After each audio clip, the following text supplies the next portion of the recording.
Happy Juneteenth, and thanks for joining us on Chicago Tonight Black Voices. I'm Brandis Friedman.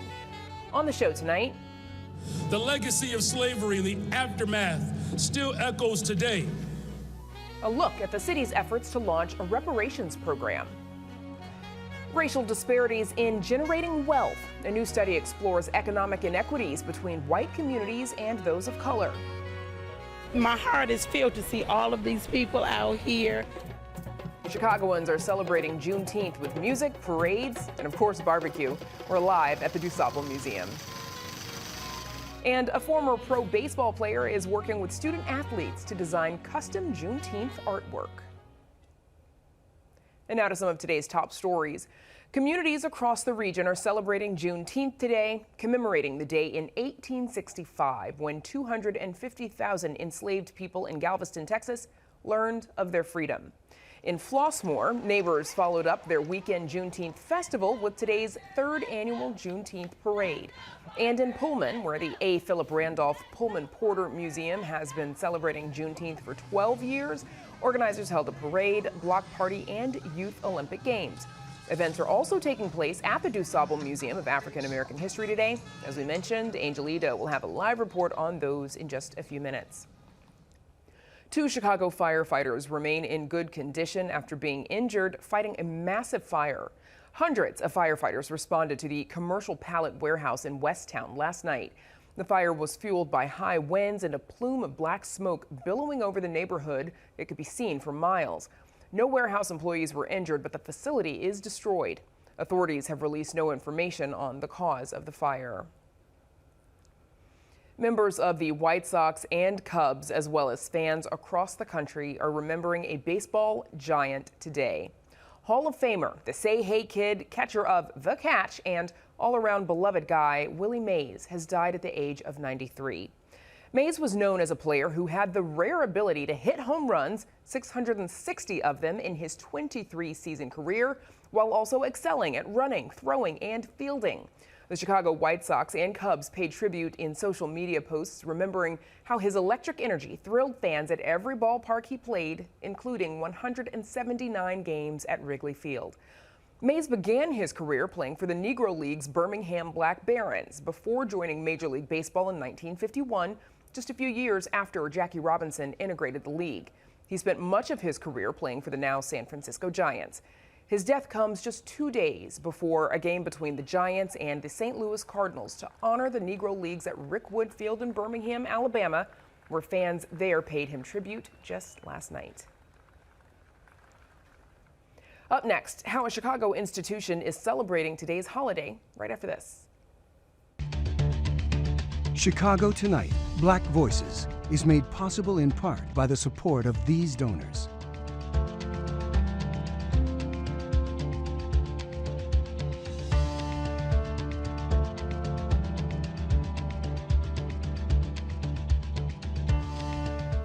And as we mentioned earlier, Juneteenth celebrations are happening across the city. Generations of African Americans have been marking the end of this dark time in American history with celebrations of Black joy through festivals, parades, and barbecues, all centered around community. WTTW News arts correspondent Angel Ito joins us now from one of those celebrations at the DuSable Museum. Hey, Angel. Hey, Brandis. So as you mentioned, folks have been down here at the DuSable Museum. You can take a look behind me. You see there are a lot of lines for a lot of food trucks.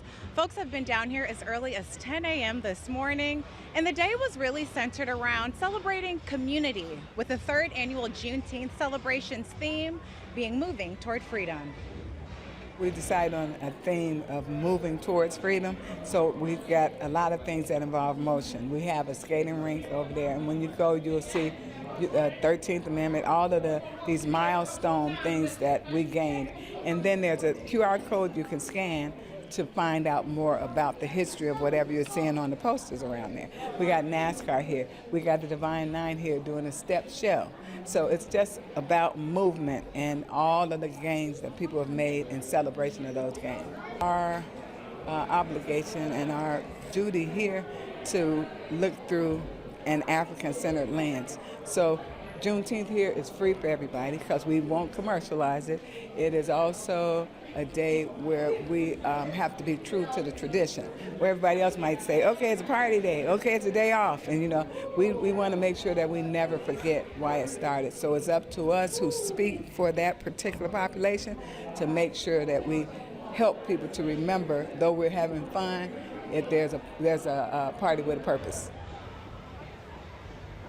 Now, activities range from the African market vendors to food trucks. They even turned their roundhouse into a skating rink for the kids. Now, there's said to be a total of 8,000 people to tour the museum grounds here today, marking this as the city's largest official Juneteenth celebration. I got to talk with a couple of other patrons and museum officials today who shared how they're commemorating what's also known as Freedom Day. Happy Juneteenth! Oh, what do you like? I like to race in the now car. You do? You having fun out here today? Yes. I just found out about Juneteenth, I tell you, a couple of years ago. I did not know, you know, it was so hidden from us.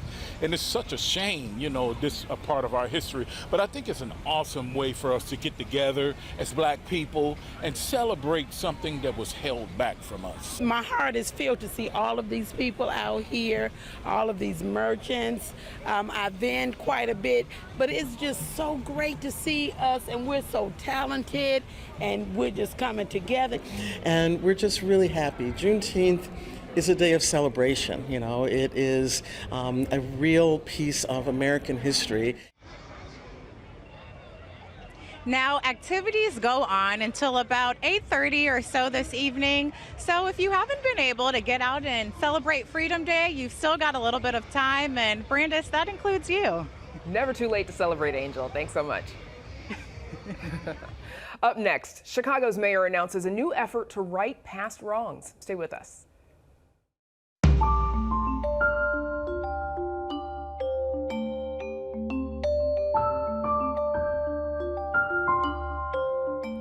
Chicago officials are set to once again tackle the thorny issue of reparations, this time through a new task force launched by Mayor Brandon Johnson just in time to mark Juneteenth. The push is funded by $500,000 from the city's 2024 budget, the first time taxpayer money will be used to confront the legacy of slavery and legal segregation. Johnson calls the work necessary. Here's what he said before raising the Juneteenth flag over Daley Plaza. But like many cities across this country, Chicago still bears the scars of systemic racism and injustices that have been inflicted on our communities. That's why it's imperative that it is now the time to deliver good on reparations for people of Chicago, and particularly Black people of the city of Chicago. WTTW News reporter Heather Sharon joins us now with more. Heather, this is not the first time Chicago officials have attempted to tackle reparations. What happened? Well, back in 2020, like many cities, Chicago tackled the issue of reparations in the wake of the police murder of George Floyd. But it never really got off the ground amid implacable opposition from then Mayor Lori Lightfoot.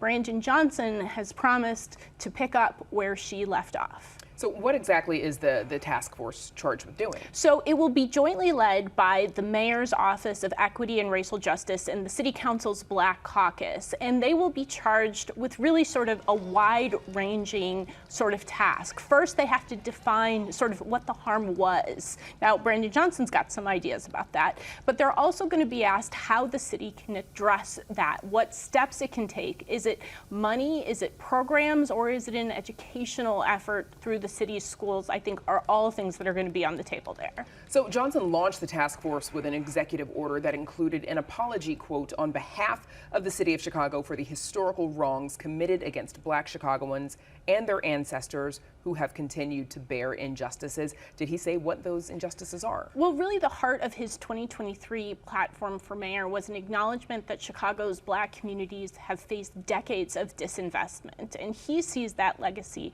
as not only the reason why the city is the most segregated city in America still today, but it's also sort of in the legacy of the school closures back about a decade ago. It is why there are higher rates of incarceration for Black men in Chicago, and that's why Black people are less likely to have generational wealth or to even own homes in Chicago. So it's those sort of big picture issues that he sees this as a way to start tackling. Yeah, and that wealth is something we'll be talking about coming up in the show.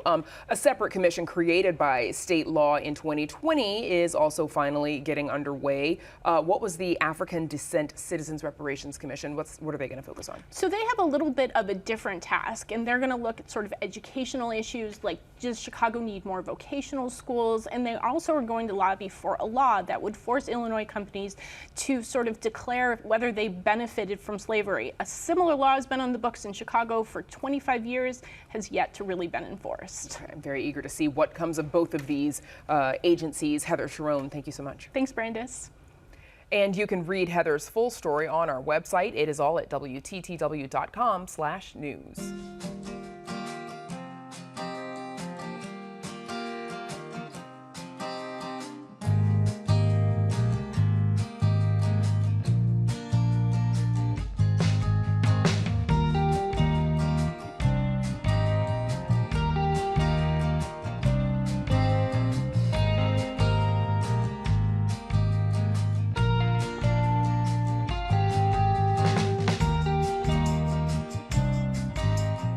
A new study is revealing drastic economic inequities between white communities and those of color. The report, called "The Color of Wealth in Chicago," examines the assets and debts of the city's Black, white, Puerto Rican, and Mexican residents. It finds Black households have a median net worth of $0 compared to $210,000 for white families. Here to talk about those findings are Derek Hamilton, a professor of economics and urban policy and the founding director of the New School's Institute of Race, Power, and Political Economy; Andrea Syons, president and CEO of the Chicago Community Trust; Andrea Yousefi, chief of partnership and development at By the Hand Club for Kids; and Brenda Palms, the founder, president, and CEO of the North Lawndale Employment Network. Thanks to all four of you for joining us. Professor Hamilton, let's start with you, please. Why focus on wealth? What didn't we know that you needed to investigate? Well, wealth is probably the paramount indicator of economic security. We think about it as an outcome, but its essence is functional, what it can do for you. If you want to send your kids to college, if you're faced with a legal challenge, a medical condition, a lot of those big ticket items aren't financed out of your income. I mean, we recently had the pandemic experience, and this study was collected towards the tail end of the pandemic. And you could imagine if you're a worker with a pre-existing condition and you have to put your life at risk, well, if you don't have wealth, you don't have agency in making an alternative decision but to have to go in for subsistence. And clarify for us the difference between wealth and income. You know, income is a flow good. Income is generally, and that's the technical framing, but income is generally used for subsistence, usually to pay your bills, your expenses. Sadly, when you don't have wealth and there's volatility in the amount of hours you have in a week or your wage, and you know that's not so isolated. Some people experience volatility in their labor force participation. Well, in that scenario, if your income gets stifled, you rely on your savings and your wealth. So just quick summary, income is a flow generally used for expenses. Wealth is a capital, a stock. And wealth often has the attribute of paying dividends in perpetuity. So if you own property and you rent, that's a source of income. So that wealth creates more wealth for you. Andrea Syons, how does commissioning this study, how does it reflect on sort of the goals and the mission of the trust? So we've been focused on the wealth gap in Chicago for about 5 years now. And this study gives us additional insights into the way different communities in our city are experiencing our economy. That helps us understand where we might advocate for different policies, support organizations and community leaders that are trying to address those barriers to building wealth that many of our communities are experiencing. So how might we create more opportunities for families of color to own homes, for example? and how might we create the conditions where those homes are likely to appreciate in value and become an asset versus a liability for a family. Those are all the things we've been working on and exploring with many partners across the city for many years. These new data give us a more detailed understanding of what's going on in different subgroups across our communities. So a little bit more that's in the research here. Black families had the lowest estimated rate of home ownership at 34% compared to white families at 72%. Black families were most likely to use payday lending at 18% compared to U.S.-born Mexican families and Puerto Rican at 13 and 11% respectively. White families much lower than that at 6%. Black families more likely to have medical debt. That's at 29% compared to white families at 18%. Again, Puerto Rican and Mexican families falling in between those two figures, but medical debt being the #1 cause of bankruptcy in the U.S. Professor Hamilton, what does all this tell us? And it also speaks to the need to have both income and wealth. As a result of having low income, people end up in these debt traps. You know, something like medical debt or student loan debt, even if we think about that, somebody trying to better themselves so that they can have potentially more advantageous labor market experiences. Well, it's rough if you get saddled with an albatross of debt. On the other hand, if you had started from a position of wealth, you're able to acquire that education at a lower cost without acquiring that debt. So, you know, we have to think about a complete picture of one's economic security, but we can even go further and say, offensively, if you have something like wealth, it's generative, it's productive. It gives you capacity, it gives you agency, not only to meet your subsistence and deal with a rainy day, but invest. Which, you know, I'll say this last point and I'll stop. It allows not only individuals to thrive, but it creates multiplier effects in ways that we otherwise probably can't even imagine. The innovation of having some capital foundation to exercise one's idea could benefit us in immense ways. Brenda Palms, how would you say these results are reflected in the North Lawndale communities that you serve? Well, what's interesting as I was listening, you know, it's just expensive to be poor, isn't it? And I think that that's what this report helps to elevate is no one chooses to be poor. I think we looked at the systems that this report lifts up that were very intentional. And so you grow up and you have hopes of the American dream, but there are so many barriers to actually achieving that dream. And it has nothing to do with your personal will. It has nothing to do with your desire, but that there are intentional systems that are in place. So what that looks like for us in North Lawndale is that we do have a disproportionate number of people that are unemployed, at least 3 times higher than the city of Chicago. We have, unfortunately, a disproportionate number of people who have served time.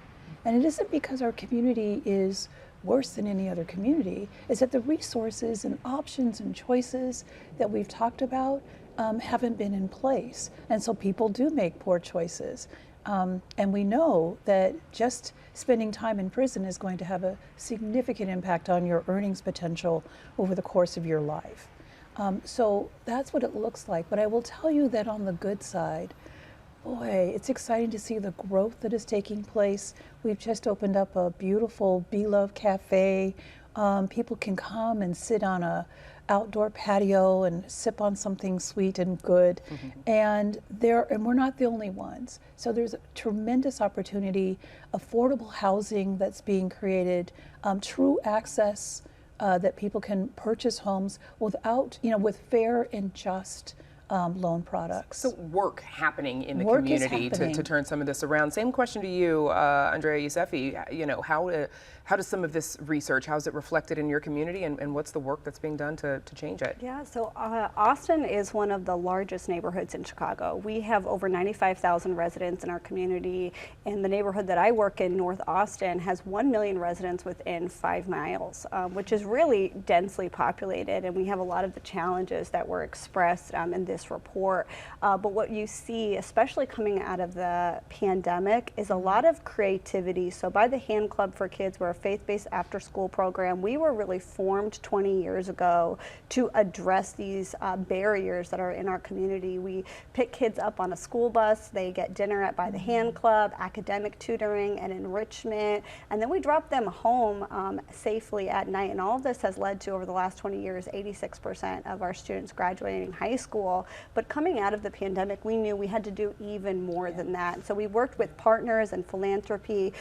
We have 2 other nonprofit organizations, Intentional Sports and the Gap Revive Center, to transform. So think about this, one of the largest neighborhoods in Chicago had a 10-acre brownfield, environmentally polluted, and we built a 150,000 square foot facility for sports, education, and wellness. And just in our first year open, we had over 60,000 youth and 12,000 adults come into our center for health and sports activities. And I live in the community and I get to meet my neighbors. I live right across the street from the center at the facility.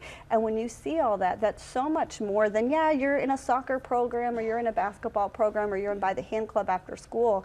That's high school students saying, you know, I want to make my soccer team at high school so then I can be a coach. And then if I coach, you know, little second graders on Saturday morning, I'm going to get some money in my pocket and I'm going to spend that money in my neighborhood. And what we see, especially working with youth, is that wealth gap starts really young. And you know, having that built environment where we're bringing these incredible resources to the neighborhood, so much changing, and we're just so thankful for the creative philanthropy of the trust. It's changing the narrative. And well, and to that point, because we're almost out of time, Andrea Science, you know, I know Professor Hamilton makes some sort of, you know, recommendations with regards to baby bonds and other, you know, potential political, or not political, but potential programming that can help, you know, start to sort of like bridge that wealth gap at an early age. How does this research help you sort of, you know, create the argument with policymakers who can implement some of those changes, like guaranteed income or reparations? It absolutely helps us put the pieces in place, right? One, these data help us imagine what can be. We understand that we got here because of policies that were decided by folks in power decades ago. It's our turn to decide what policies we want to shape our future, so we're not here again. We think that there's lots of room to develop policies for making post-secondary education affordable without burdensome debt, making that a norm, right? We think there's a lot of room here to talk about ways, creative ways, to create bank accounts, investment accounts for people at a young age, so when it's time for them to be adults, they have some resources with which to make decisions, life decisions. We think there's room to think about, you know, how do we keep people from falling out the bottom? So these ideas about guaranteed income, which are being piloted here in Cook County and in Chicago, are ones we should really take seriously. Okay, so ideas, a lot of work, some work already being done. Unfortunately, we have to end this discussion, but I thank all 4 of you for joining us. Derek Hamilton, Andrea Science, Andrea Yousefi, and Brenda Palms. And we're back with more right after this.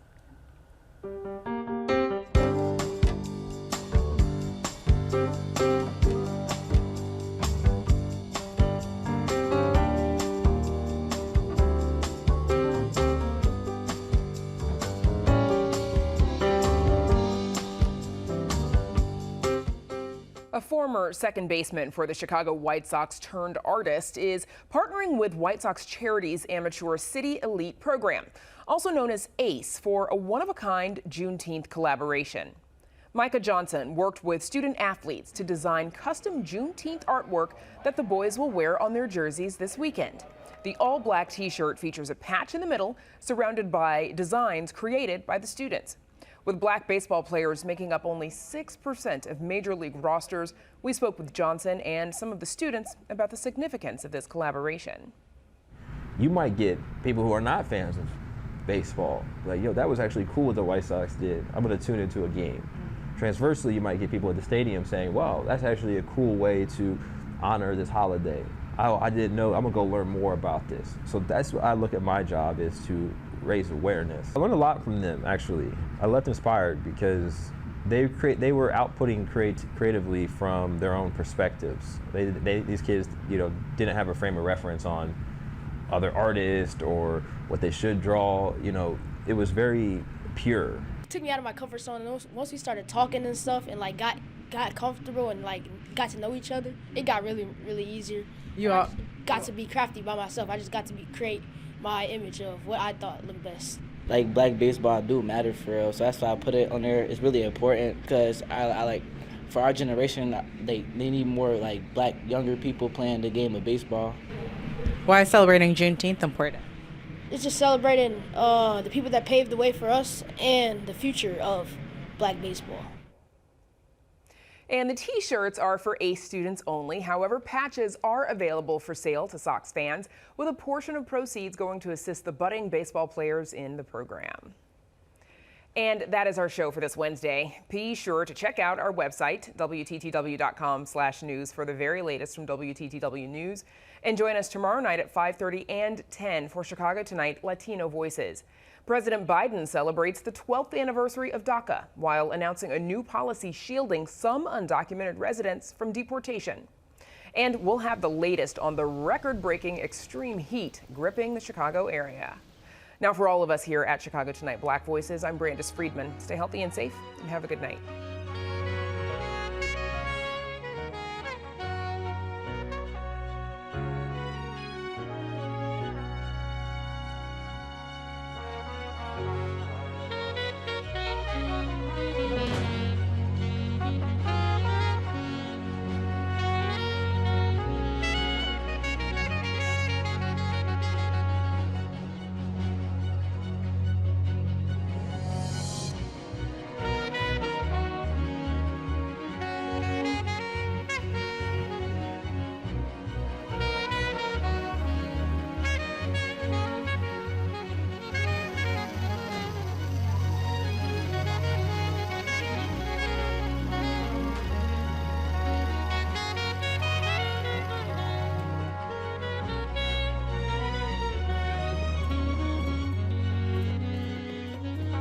Closed captioning is made possible by Robert A. Clifford and Clifford Law Offices, which is proud to honor founder and senior partner Robert Clifford, who has been named in Forbes' 2024 list of America's top 200 lawyers.